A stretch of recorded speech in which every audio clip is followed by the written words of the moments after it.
Yo, we are finally here. The Thunder War concludes, and trust me when I say Storm through them hands. She put them beaters on, but don't take my word for it. We're gonna jump right into it. Yo, what are we waiting on? Thunder, roll that intro, cuss. Yeah.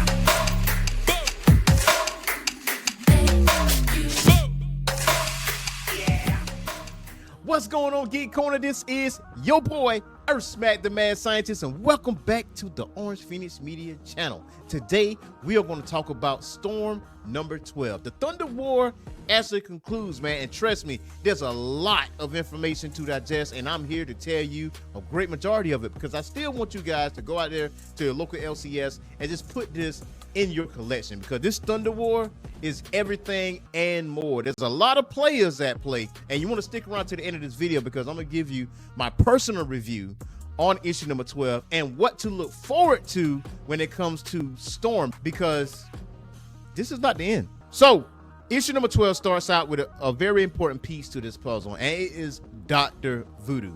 Now, Dr. Voodoo summons his inner Jiraiya, and he comes out of a toad, and it goes on to say, as the cattle beast is slaughtered, its body bled dry, and its carcass hung on meat hooks.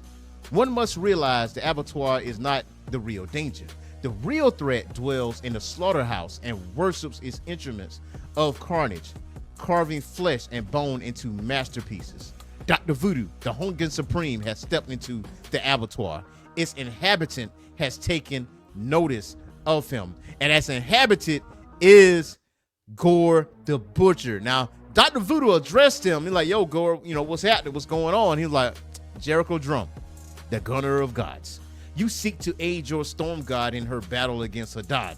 Unfortunately for her, death calls for you. And that's what we're going to put a pin in that. But this will play a part later on towards the end of this issue. But we got to jump into the effects of everyone of Hadad's appearance. It goes from Atlanta, it goes to Storm Sanctuary, it goes to the factory and to the Haven House, and it goes on to say, for eons and eternity and oblivion has traded blows, but victory was always oblivion's.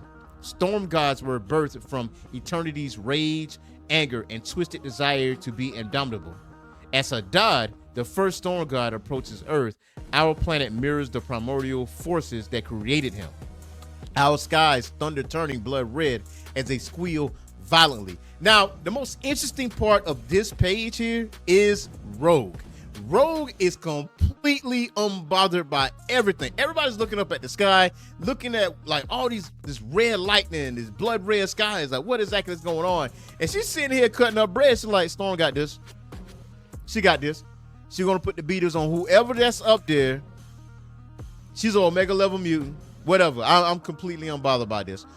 Who wants some barbecue? That basically her whole energy in that whole panel, and I respect it because she know her girl. She know her homie. Like, she knows Storm is going to get out of this somehow, some way, by hook or by crook, and she going to come out of it alive. Now, let's get down to the nitty gritty. Now, let's get down to the fight. Now, Hadad is very much full of himself. I mean, rightfully so. Now, he took out a bunch of Storm guys, and he is really the first Storm god. And he goes on to say, host of eternity, I am not a violent god. These hands have worked so many wonders. They performed miracles. And he straight clocks Storm. And he said, today you will die by them.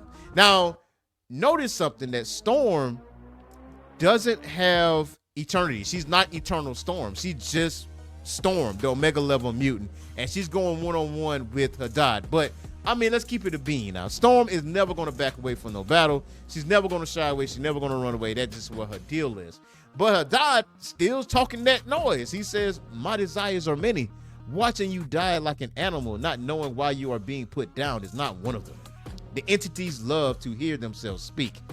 They make grand pronouncements about what is required of their subjects, but the misdeeds of the abstracts are the most well-kept secrets in the cosmos.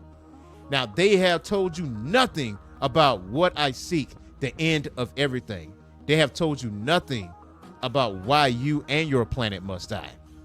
Storm was like, I understand the unfair, the painful weights you must have been forced to shoulder, But I understand that we take different paths in the face of the unforgivable justice. But if you attempt to break my planet, hurt my people, in your vengeance quest, an immortal shall meet its swift end. Like, listen, she pulls out a spear too, and she's like, yeah, I'm down for it. Like, you can talk that noise all you want to. I understand your pain, but I'ma still whoop that ass. I'ma still do that. Now, but Hadad cracks his neck, ready for round two. He's like, you have not awakened your boundless eyes, have you? You have not looked through time to learn of the host before you. You know nothing of eternal madness, the insane, the eternal Hadad, the devastator. As it stands, you barely know eternal storm, the turbulent. With the powers you struggle to wield, I dominated the primordial abstract entities, drained the living tribunal, and used their powers to wage a war against the one above all. Of all the beings that I have encountered in battle, the only reason you will be remembered is because of how incredibly weak you are. You were forged in a desert.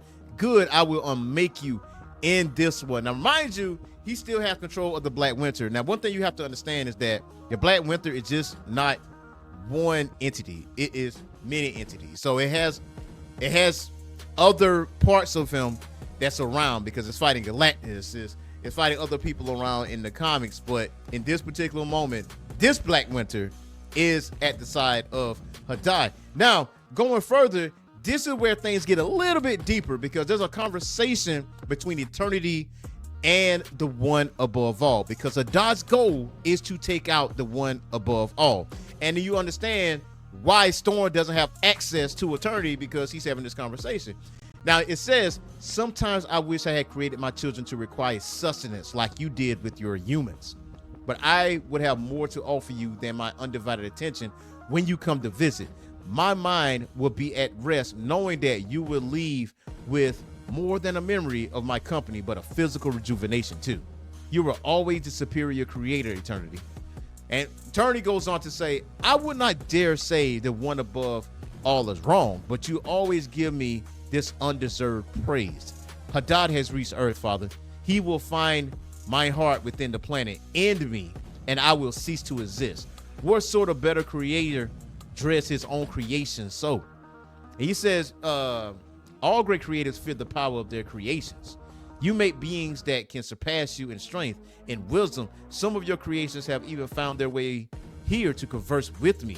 You have made me proud. Now, from that standpoint, if you look at Eternity, you see the Fantastic Four, you see Thanos, you see Doctor Strange, and it's very vague, like who's in the back. But in past comics, in past history, the one above all has been visited, especially in the cosmos. So that shouldn't be lost on you. But Eternity goes on to say, if I truly am what you say, then the glory is all yours.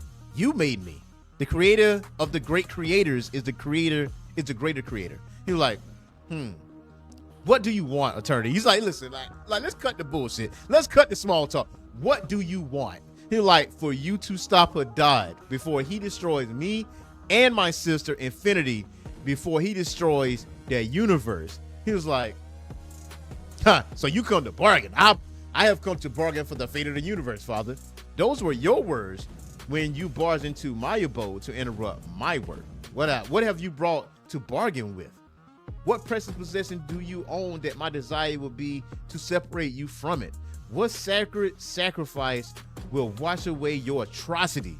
You caused the slaughter of oblivion, my first son, the void of which everything came. What makes you so deserving of the slightest peck of my compassion? You're like, bruh, I'm your son too. Like, come on now, help me. You're like, I'm the joy of new birth, the love that makes being sacrificed, its life for another, the hope for a better tomorrow in the face of tribulations. I am the goodness and mercy you hope for, but I'm also wrath, justice, retribution, and vengeance. Like, basically, the one above all still is grieving the death of Oblivion, and he feels some kind of way. He's like, listen, to be fair, I'm pissed at you, my man. So you want me to clean up your mess? Like, this is the mess that you created. You created Hadad. Like, this is what you got. Like, this is not my issue. This is not my problem from that standpoint. But Hadad says, as he releases the storm god you imprisoned within him to get back at me, the storm god who murdered him and comes for me, must I die too before you act? And he's like, act? I am the uncreated creator, Lord of the multiverse. I sit in the house of ideas and see into fair shore. Now, all that is because I will it. And also timeline from a few days ago, he like, I am the one above all. What crisis do you think befall all of existence? Should I let loose the anti-creation inferno? This is my fury? What calamity shall bombard all that is and ever will be? Should I surrender to the titanic of abyss of my despair? My son is gone and I cannot mourn. He was like, so just say, but one above all is like, nah, you on your own, player. And like, Hadad will grant both of your wishes. Like, he's gonna take you out, he's gonna take out his universe. And what you fail to realize is that Hadad is only second to the one above all. Like, when it comes to power scaling, this man has the Black Winter. He took out the other storm gods. The Black Winter speaks to Storm and says, you have been defeated by Hadad, the first storm god, the indiscriminate devastator. I am the Black Winter. Who will devour this universe? Know me. Know your ender. Now, from that standpoint, now just like I said with Beta Ray Bill did get himself involved. He did not die, but he was only a minor distraction as far as what is going on. But the important thing is what Hadad says. He says 3 billion years ago, oblivion slew eternal madness, the insane, the 13th host of the eternity in the trial by combat. Eternity determined to henceforth never lose the oblivion created by the elder gods. He was like, but the elder gods were not his masterpiece. His magnum opus was Hadad, the first storm god. And all storm gods can trace their lineage far back to a single elder god, Gaia, all except one, Aurora Monroe, blood of the elder god Ashtur. And she says, look into my eyes. They'll see you die before they see my planet perish. Now, from that standpoint, now eternity has inhabited Storm. Like, you see the difference in costume, you see the difference in her hair. Now things are getting a little light now. Things getting right. Things get the energy is shifting a little bit. And it says those ignorant of her nature called her the storm god who retreats. But we know the terrifying truth of who she is. Hadari Yao, mistress of the elements, God eater, the omega of omegas, the abominable storm, and she'll die to protect her homeworld. Now, she headbutts this dude into some rocks, man. It was like, okay, now we getting there. Now eternity speaks to Storm, and eternity says, imagine it, Earther, your father, who has always been your solid foundation, the most unbending man you have ever known, a true fighter. Imagine walking into his abode in his shadow of a quiet place with sorrow pouring down his face, and you realize the reason why he feels so much pain in his heart is you. I am the son who broke his father's heart. I have no honor in my father's eyes, nor in yours. Aurora Monroe, all I have done has been for my sake, never considering the weight of my actions on you, your desires, your will, your autonomy. For this I ask for your forgiveness. And she says, these are many words I want to share with you, eternity, but all I can give you at this moment are the feeling that rushed through my heart. Feelings of having to defend a universe that has been cruel to me. And a warning, my body must always belong to my will alone. And he's like, all right, cool. So basically what this is eternity is giving himself up to have 100% of his power given to Storm. So I'm like, listen, I got to control my body. And that's a deal. And so at this point, she says to me, Abraxas, loan me your strength. Now remember that cosmic entity that was at the Storm Sanctuary. Now this can be released. Now this actually gives her a major power boost, and she darts towards Hadad, and this where things get really cracking. And she says Muay Thai and Gadingbo by the Black Panther, Kenjutsu and Krav Maga by Wolverine, Tai Chi and Hung Guard by Shang-Chi. These are some of the many martial disciplines that I have mastered in recent years. Hadad didn't see this coming. Hadad don't know about these martial arts. Only thing he knows is storm powers, and he knows lightning and just projecting energies and stuff like that. But when it comes to throwing straight up hands, straight up martial arts, that is where Storm excels. Because earlier, like in Storm number 1, you see her train with Wolverine and all this other stuff. So you can't run across her even if she didn't have her powers. You can't come up to her, try to mug her, and don't expect not to get your ass whipped. You understand what I'm saying? You can't just expect that. But she put the beaters on this man. And she says, but when it comes to fighting bastards like you, I rely on uneducated wailing of the urchin boys from my childhood. And she's like, I am Aurora Monroe, storm god or earth. And I mean, meat. That's exactly what she's giving this man. This man's face is beaten to a bloody pulp. And she says, you aim to kill me and destroy my planet. Even then, I do not intend to end you. I will imprison you in the pocket dimension like all the other thunder gods before you who threatened me and my home. Now, this is where things get a little interesting because Eternity lied. Eternity forcibly subjugates Storm's body and slays Hadad with a spear. Like, he basically lied. And Storm says, never again. Never again will Storm trust our universe. Based off that simple lie alone. But I will talk about that at the end of this video when I do my review. Now, let's go back from what the beginning was with Dr. Voodoo, where Gore, the God Butcher, says, death awaits you.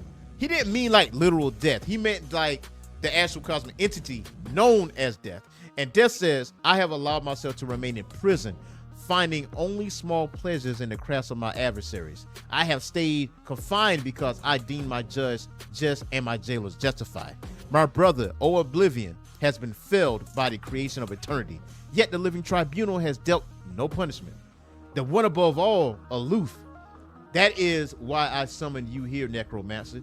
You will be my executioner blade, my avatar, the avatar of death, as we wage wars on all those responsible for taking my brother from me.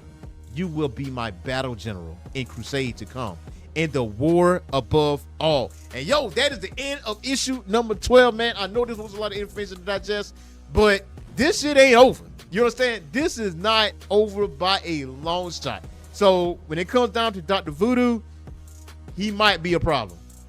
He might be a problem when it comes to Storm and the war above all. And I cannot wait to jump into it. So I got to give you my personal review on Storm number 12. This was amazing. The Thunder War was amazing. I cannot wait to see what happens in the future. But I do understand Eternity's plight, because the one above all says, listen, you broke my heart. You killed my first son. And nothing has come out of this. Like, because of your sins, this is the result of it. And I'm not here to break you out of that. So Eternity lied to Storm and basically killed Hadad. Like, this is the sin that I created, so I'm gonna have to kill this to appease the one above all. But this leads to other problems. This leads to the realm of death. This leads to another war. So this is not over. Again, this book is amazing. I did skip some parts in this, so go to your local comic book store and get this, or get it digitally. Storm is like one of the best comic book runs in Marvel right now. I'm telling you right now. So go ahead and check out Storm. Yo, do not forget to hit that like and subscribe button and that notification bell. So until next time, y'all, peace.